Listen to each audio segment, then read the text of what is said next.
இன்னி வரைக்கும் இந்த மந்திராவோட பிளான கெடுக்க யாருக்கும் தைரியம் இருந்ததில்லை. சிவா அண்ட் சக்தி, நீங்க 2 பேரும் இதுக்கான பலனை அனுபவிச்சே ஆகணும். குறிப்பா சிவா. இன்னி வரைக்கும் நான் உறவுக்கு மரியாதை கொடுத்துட்டு இருந்தேன். இனிமே அது நடக்காது. மிஸ்டர் மேத்தா, கடந்த 5 வருஷத்துல டாக்டர் சிவா என்னைக்கும் எந்த கேண்டிடேட்க்கும் ஸ்காலர்ஷிப் ப்ரோக்ராம்க்கு ரெக்கமெண்ட் பண்ணதே இல்ல. ஒருவேளை அவர் இன்னைக்கு இந்த பொண்ணை ரெக்கமெண்ட் பண்ணிருக்காருன்னா கண்டிப்பா இந்த பொண்ணுக்கு திறமை இருக்கதான் செய்யும். நாம இன்னைக்கு இந்த பொண்ணுக்கு இன்னொரு சான்ஸ் கொடுத்தே ஆகணும். What you think? இன்டர்வியூ தாராளமா எடுக்கலாம். சரி, in that case you can carry on. Thank you கடவுளே. Please come, please.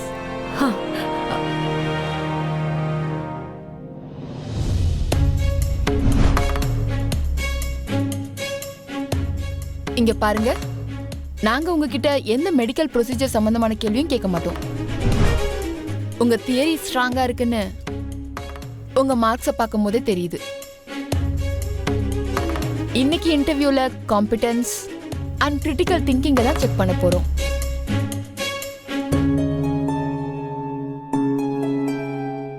ஒரு டாக்டருக்கு தியரி எவ்வளவு முக்கியமோ அந்த மாதிரி இதுவும் முக்கியம்.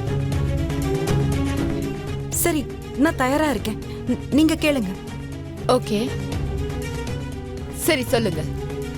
ஒருவேளை உங்களுக்கு ஏதாவது சிச்சுவேஷன் வந்து அது உங்களுக்கு வேற ஏதாவது பர்சனல் எமர்ஜென்சி இருந்து அதே டைம்ல நீங்க ஏதாவது பேஷண்ட்க்கு ட்ரீட்மெண்ட் கொடுக்க வேண்டியது வந்தா அந்த சமயத்துல நீங்க என்ன பண்ணுவீங்க?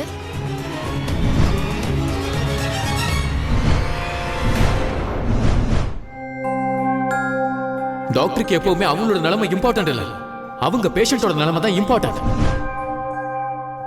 ஒரு டாக்டருக்கு தன்னோட எமர்ஜென்சியை விட தன்னோட பேஷண்டோட எமர்ஜென்சி தான் ரொம்ப ரொம்ப முக்கியம். டாக்டர் நல்லா இருக்காரா இல்லையா இதெல்லாம் இம்பார்ட்டன்ட்டே இல்ல. அவருக்கு எதை பத்தியும் கவலை இருக்க கூடாது. நம்ம பர்சனல் லைஃபா இருக்கட்டும் இல்ல சேலா இருக்கட்டும், புயல் மழை எதுவா இருந்தாலும் சரி, அக்கறை இருக்குன்னா அது ஒண்ணுதான். நான் எப்படி என் பேஷண்ட்டை குணப்படுத்துறேங்கிறது தான். ஒருத்தரோட லைஃப் நம்மள டிபெண்ட் பண்ணி இருக்கும்போது அந்த சமயத்துல எப்படி நம்மளோட பர்சனல் லைஃபை பத்தி யோசிக்க முடியும்?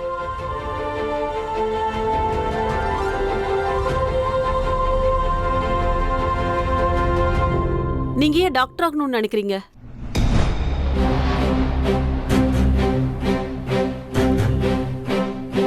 ஒரு பொண்ணால ஒரு குழந்தையோட உயிரை காப்பாற்ற முடியும்னா அதுவும் அவனோட கழுத்தை வெட்டி, அதுவும் வெறும் இன்ஸ்ட்ரக்ஷனை வச்சு அவளால என்ன வேணாலும் செய்ய முடியும். எல்லாரையும் குணப்படுத்துறதுக்காக தான் நம்ம டாக்டருக்கு படிச்சிருக்கோம். எல்லாருக்கும் ஹெல்ப் பண்ணி அவங்களோட உயிரை காப்பாத்துறதுக்காக தான், கொல்றதுக்காக நம்ம பிறக்கல. இந்த மாதிரி கனவு, இந்த மாதிரி திறமை ஒரு மனுஷனுக்குள்ள தானா வராது. இது எல்லாமே கடவுள் கொடுக்குற வரம். இன்னைக்கு மட்டும் நீ இன்டர்வியூ அட்டன் பண்ணல, நீ அந்த கடவுளுக்கு எதிரா போன மாதிரி ஆகிட. உன் அம்மா அப்பாவோட விருப்பத்துக்கு மாறா போன மாதிரி ஆகிட. உன்னுடைய அம்மா அப்பாக்காக எந்திரி சக்தி.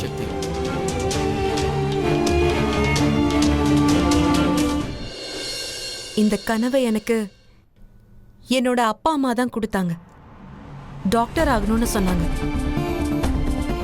ஆனா திறமை, தைரியம் இதெல்லாம் கடவுள் எனக்கு கொடுத்தாரு.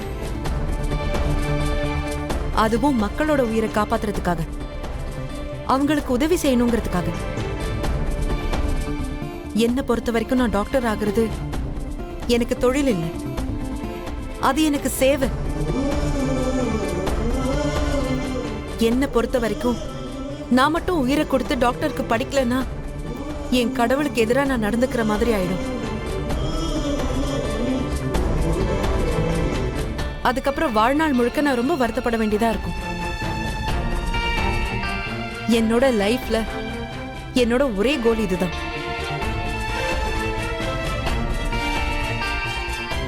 இதுதான் என் மிஷன். என்னோட இலக்கும் இதுதான்.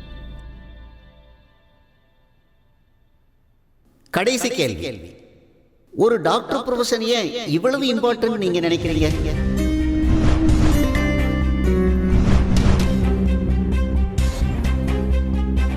எல்லாரும் டாக்டர் கடவுளா நினைக்கிறாங்க.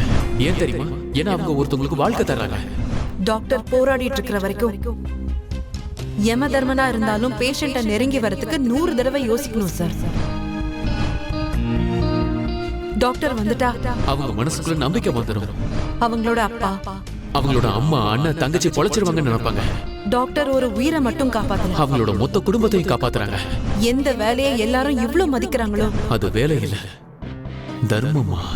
யார் இந்த தர்மத்தை கடைபிடிக்கிறாங்களோ அவங்க கடவுள் தான்.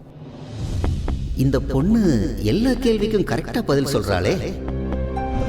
ஆனா ஒருவேளை இவ செலக்ட் ஆயிட்டான்னா நான் மந்திரா மேடத்துக்கு என்ன பதில் சொல்றது? ஏதாவது செஞ்சே ஆகலாம்.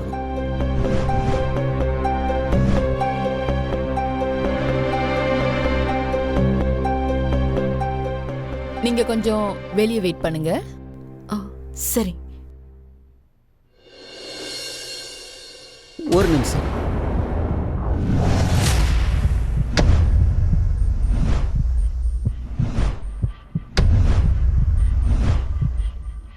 நீங்க உங்க பதில சொல்லும்போது பல முறை கடவுள் பேர சொன்னீங்க. கடவுளோட விருப்பம், கடவுள் கொடுத்த திறமை, இன்னும் என்னென்னமோ சொன்னீங்க. அதை தவிர வேற எதுவும் எனக்கு கேட்கவே இல்லை.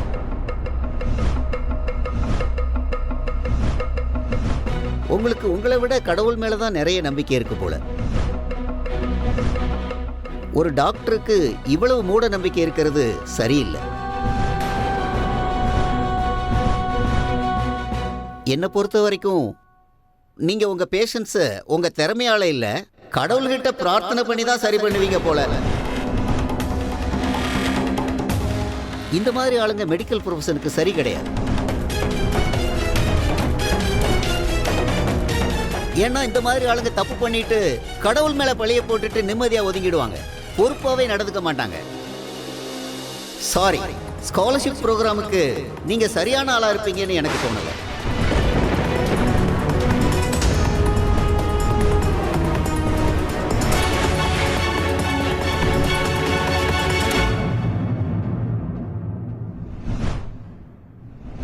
ஐயோ ரீமா, எனக்கும் பொண்ணு தானமா. வருண வர சொல்றதுக்கு முன்னாடி என்கிட்ட ஒரு முறை பேசிருக்கலாம்ல. ஏன் பேசணும்? சக்தி விஷயத்துல நீங்க நினைச்சதை செஞ்சு பிடிச்சீங்கல்ல, அதனால ஏன் புள்ள விஷயத்துல நான் நினைச்சதான் செய்வேன். எனக்கு எந்த இடம் பிடிச்சிருக்கோ அங்கதான் கல்யாணம் பண்ணி வைப்பேன், அவ்வளவுதான். ஆனா மம்மி, ஏன் இவ்வளவு சீக்கிரம் கல்யாணம்? முதல்ல நான் ஏதாவது ஆகணும்ல. என்ன அவ என்ன இன்னும் பிரச்சனை பண்றதுக்கா? இல்ல என்ன நிம்மதி இல்லாம பண்றதுக்கா? இல்ல ஒரு பையனோட போன்ல வால்பேப்பர் ஆக போறியா? சொல்லு. என்ன என்ன ஆக போற? இல்ல ஒருத்தனுக்கு வாழ்க்கை முழுக்க கேர்ள் ஃப்ரெண்டா இருக்க போறியா? நான் சொல்ற கேர்ள் ஃப்ரெண்ட்ன்றது நீ நினைக்கிற மாதிரி இல்ல. நான் சொல்றது உனக்கு புரிஞ்சுதா? எனக்கு தெரியும் இந்த பூவை உனக்கு யார் அனுப்புனாங்க. எந்த பூ அப்படின்னா இது எங்க இருந்து வந்தது? நீங்க என்ன சொல்றீங்கம்மா? எனக்கு ஒண்ணுமே புரியலையே. நான் கூட இப்படிதாண்டி பேசினேன் எங்க அம்மா கிட்ட. அதுவும் இவரோட சுத்திட்டு இருக்கும்போது சொன்னேன். எனக்கு எதுவுமே புரியல. அன்னைக்கு மட்டும் எங்க அம்மா பலார்னு அரைஞ்சிருந்தாங்கன்னா எனக்கும் நல்லா புரிஞ்சு தொலைஞ்சிருக்கோம். என் வாழ்க்கை இப்படி சீரழிஞ்சிருக்காது. ஒரு விஷயத்தை புரிஞ்சுக்கோ, உன்னை பலார்னு அரையறதுக்கு எனக்கு 2 நிமிஷம் கூட ஆகாது, தெரிஞ்சுதா?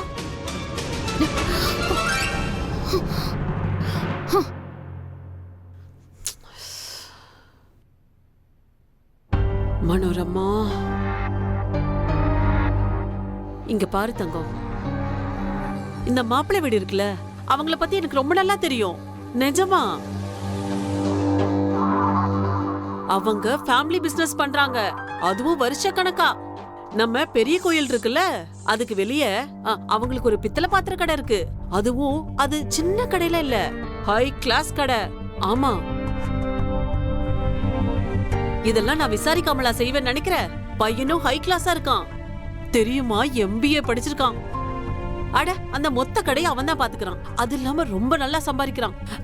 இப்ப அவங்க வீட்டுக்கு 1 கிலோ தக்காளி தினமும் வருது தெரியுமா? அது மட்டும் இல்ல, அவனும் உன்ன மாதிரியே நல்லா ரீல்ஸ் பண்றான். உங்க ஜோடி சும்மா ஹை கிளாஸா இருக்கும், சரியா?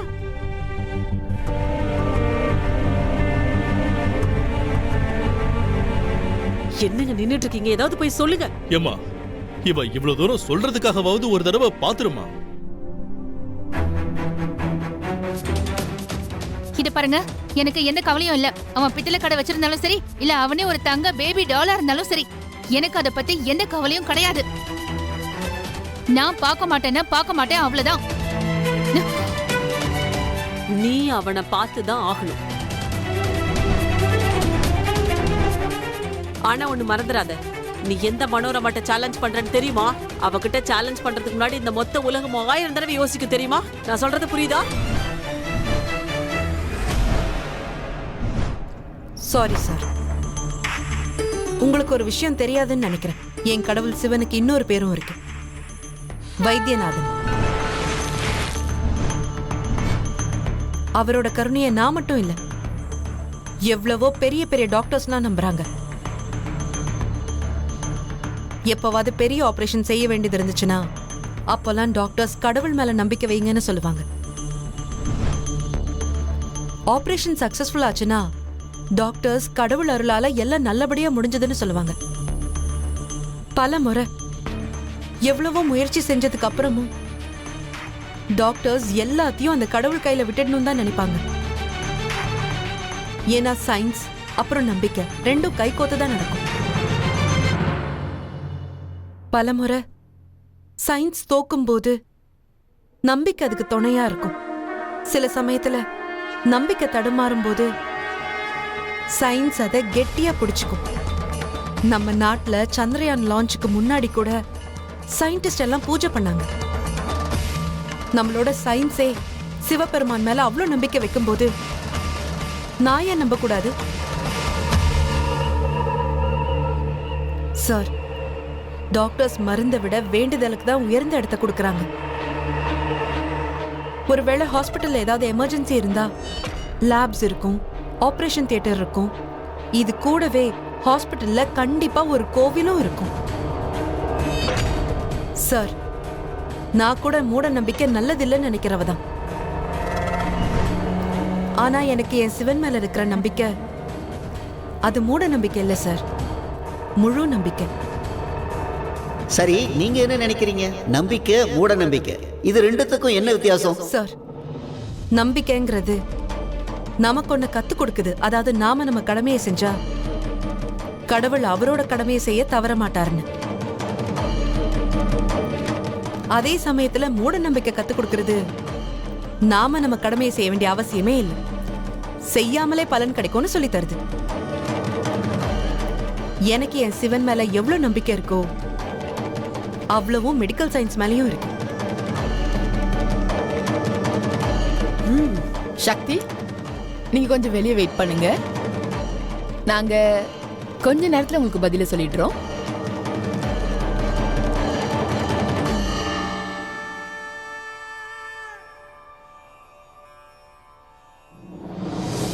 சொல்லு, மாப்பிளைய பாப்பல்ல? இல்ல. இல்லனா இல்ல. இப்ப நான் என்ன பண்றேன்னு பாரு. அப்பா பாருங்கப்பா, நீங்களாவது அம்மாக்கு புரிய வைங்க. இங்க பாருமா, அவ தோல்வியை ஒத்துக்க மாட்டா. எனக்கு என்னவோ இந்த யுத்தம் உச்ச கட்டத்தை அடைஞ்ச மாதிரி இருக்கு.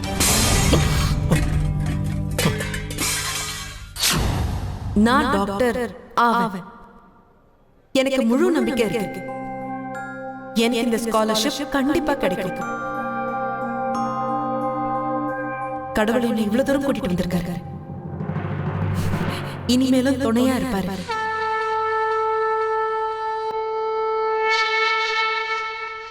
நீ டாக்டர் ஆவ, கண்டிப்பா ஆவ.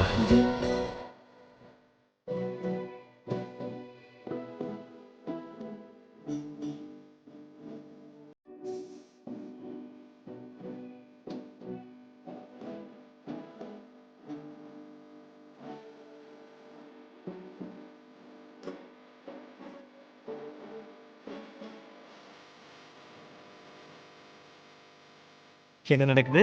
என்ன நடக்குது? ஒண்ணும் இல்லையே. அப்படியா? எதுவுமே நடக்கலையா? அப்படின்னா உங்களோட லாக்கெட் சக்தி கழுத்துல எப்படி போச்சு? அது எனக்கும் தெரியாது. என்னது உங்களுக்கு தெரியாதா? நீங்க அவங்களுக்கு கிஃப்ட் பண்ணிட்டு எனக்கு சொல்லாம இருக்கீங்க. என்னடா கண்டதும் உளறிக்கிட்டு இருக்க? அவ யாருன்னு கூட தெரியாது, அப்புறம் எப்படி கிஃப்ட் பண்ண போறேன்? ஓஹோஹோ, தயவு செஞ்சு இப்படி பேசாதீங்கன்னா உங்களை பார்க்கும்போது அவங்கள ஜென்ம ஜென்மமா தெரிஞ்சவங்க மாதிரி இருக்கு. நல்ல குண்டான ஊசியை குத்தி கசப்பான மருந்த உன் வாயில ஊத்தவா? குண்டான ஊசியை உங்களுக்கு தான் போடணும். அன்னைக்கு அவங்க ரூமுக்கு வந்திருக்காங்க, நீங்க என்கிட்ட போய் சொன்னீங்கல்ல, அதே மாதிரி இன்னைக்கும் என்கிட்ட போய் சொல்றீங்க. உங்க 2 பேருக்குள்ள என்ன நடக்குது? ஒண்ணும் இல்லடா. ஒண்ணும் இல்லையா? ஒருவேளை ஒண்ணும் இல்லைன்னா அவங்க பிரச்சனையில இருக்காங்கன்னு உங்களுக்கு எப்படி தெரியும்? அவங்களுக்கு உதவி தேவைன்னு உங்களுக்கு எப்படி தெரியும்? எதுவும் இல்லைனாலும் கதவு நல்லா மூடி இருக்கிறப்போ அவங்களோட குரல் உங்களுக்கு எப்படி கேட்டுச்சு? நீங்க இங்க டென்ஷன் ஆனீங்க. அண்ணா என்னமோ இருக்கு. பாத்திரத்தோட யார் குஸ்தி போட்டது? சொல்லு, மாப்பிளைய பார்க்கணும். பாப்பையா இல்லையா? இல்ல. அப்படியா? அப்படின்னா இந்த எலி மருந்தை குடிச்சு நான் இப்பவே செத்து போறேன். இது நிஜமாவே எளிய கொல்ற மருந்து தானா? கொஞ்ச நேரத்துல தெரியும்ல. ஏய், அம்மா, என்ன பண்றீங்க? சாக விடுங்க. என் பொண்ணு தான் என் பேச்சை கேட்க மாட்டேங்கிறாளே. மாப்பிளைய நீ பார்த்தாகணும். அதுக்கு சம்மதிப்பியா இல்லையா?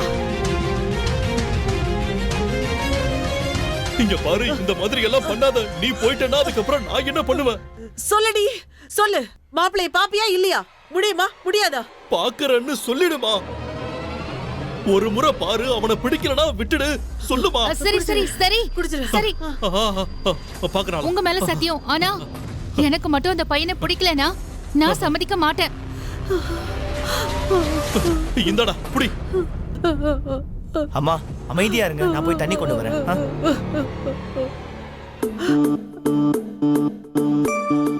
தெரியும்டி, கண்டிப்பா இதுக்கு நீ ஒத்துக்குவேன்னு. நீ அந்த பையனோட காதல் வலை பின்னிக்கிட்டு இருக்க பாரு, அத நான் ஒரு நிமிஷத்துல அறுத்து போட்டுருவேன். இந்த மனோரமா எங்க விரும்புறாளோ அங்கதான் உனக்கு கல்யாணம் ஆகும். புரிஞ்சுதாடி?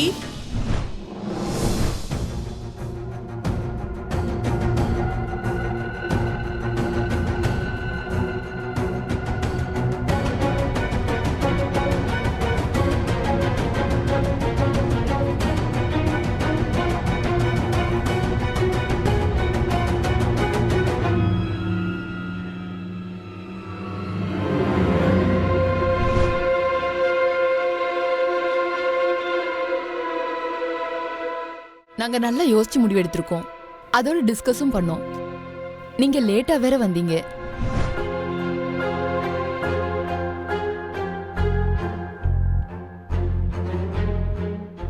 சாரி. எங்களால உங்களை ஸ்காலர்ஷிப் ப்ரோக்ராம்க்கு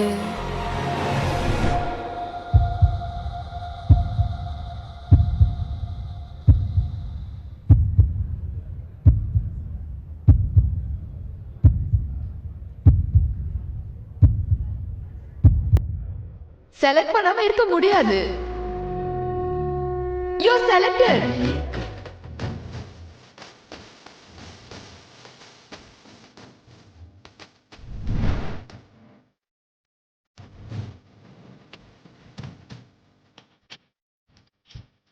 கங்க்ராச்சுலேஷன்ஸ். நீங்க பெர்ஃபெக்ட்டான கேண்டிடேட். உங்களை யாராவது ரிஜெக்ட் பண்ணுவாங்களா? டாக்டருக்கு படிக்க தயாராகுங்க.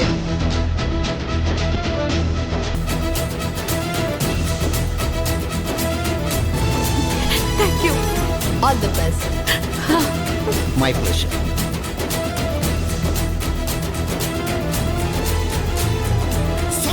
Yes. Yes, yes, yes, yes, yes, yes, yes.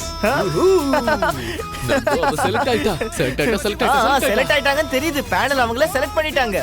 அந்த சிவன் மட்டும் இல்ல, நீங்களும் தான்.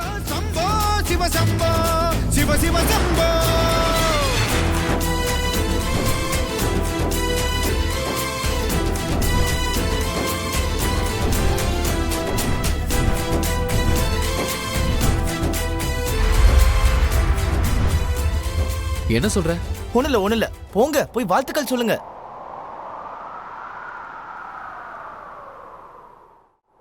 இல்ல இல்ல என்னுடைய வேலை அவளோட கனவோட வாசலுக்கு கொண்டு போறது மட்டும்தான். அதை நான் பண்ணிட்டேன். இதுக்கு மேல பறக்க வேண்டியது அவளோட வேலை. சரி வா வீட்டுக்கு போலாம். இன்னைக்கு பாட்டி வடை பண்ணிருக்காங்க, சாப்பிடணும் போல இருக்கு. கூடவே பாயசமும் இருக்கா. சரியா, வா வா வா, கிளம்பலாம், வா வா வா. இன்னைக்கு நிஜமாவே ஸ்வீட்டை சாப்பிட்டு தான் ஆகணும். ஏன்னா அண்ணனை இவ்ளோ சந்தோஷமா பல வருஷம் கழிச்சு பாக்குறேன். அந்த பொண்ணோட பாதம் நம்ம வீட்ல பட்டதும் முடிஞ்சு போன பல உறவுகளை சரி பண்ண மாதிரி இருந்தது. பெரிய மம்மி கரெக்டா தான் சொன்னாங்க. ஒருவேளை அந்த கடவுளும் என்னோட அண்ணனுக்காக இவங்கள தான் செலக்ட் பண்ணிருக்காரு போல. தேங்க்யூ கடவுளே, நீங்க நிரூபிச்சிட்டீங்க. நாம நம்ம கடமையை நல்லபடியா செஞ்சோம்னா நீங்க கண்டிப்பா பலன் தருவீங்க நிரூபிச்சிட்டீங்க. எனக்கு நல்லா தெரியும். டாக்டர் சிவாவையும் நீங்க தான் அனுப்பியிருக்கீங்க. ஏன்னா அவர் மட்டும் அங்க வரலனா நான் என்ன ஆயிருப்பேனே தெரியாது. நான் எப்படி போறது?